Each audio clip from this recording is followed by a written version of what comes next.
Hello everyone, welcome back. Kappa Man here. Cats are popular on the internet. It's a fact.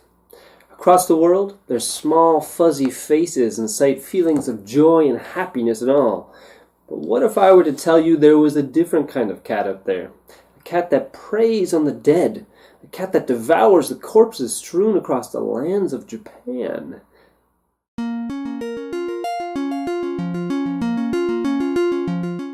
Well, that's what we're talking about today.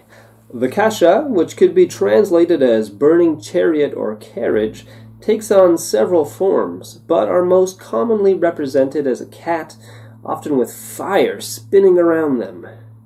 These yokai will come down from the sky to take away corpses from graveyards and funerals, as well as pilfering battlefields after the death toll has been finalized.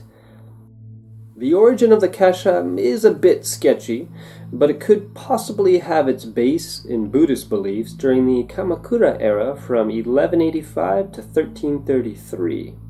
There were illustrations made during this time depicting the afterlife known as hell scrolls, or jigokuzoshi. These drawings showed people being tortured in an endless parade of terrible suffering, being torn limb from limb by demons in every way imaginable.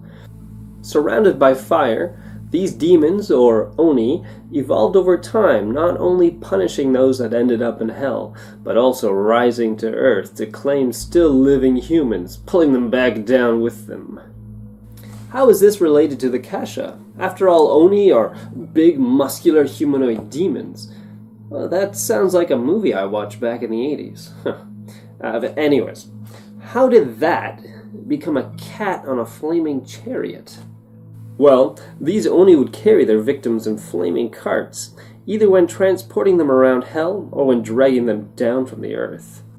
Over time, these legends evolved into a flaming cart coming from the sky, often piloted by some kind of demon. There are even variations to these stories, where, once again riding atop a flaming carriage, the creature was not so much a demon, but a Buddhist saint coming from the sky to collect men that had fulfilled their time on earth, ready to move them into the afterlife. All of this changed later when Toriyama Sekien, possibly one of the most influential of yokai artists, published the second volume of his series, Gazu Hyakkiyagyo, or The Illustrated Night Parade of 100 Demons, in 1776. The version of the Kasha he presented in this showed a cat-like creature taking the place of what was once demons. As was often the case with Toriyama's work, his version of the Kasha was what became the most widespread, and from then on it became a cat creature flying down from the skies surrounded by fire. Cats have always had a supernatural connection in old Japanese tales, which may have helped the stylings of the Kasha even further. There are stories of funeral processions being interrupted by a loud thunderous crash, followed by the Kasha coming down to steal away the body. In Kamikuishiki, a village in Yamanashi Prefecture, there is a tradition where a funeral is actually performed twice.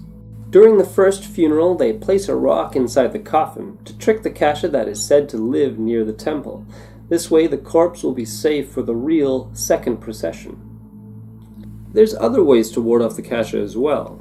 You can place a razor on top of a coffin in one version, or by chanting the following twice before a funeral. Kasha ni wa kuwasen.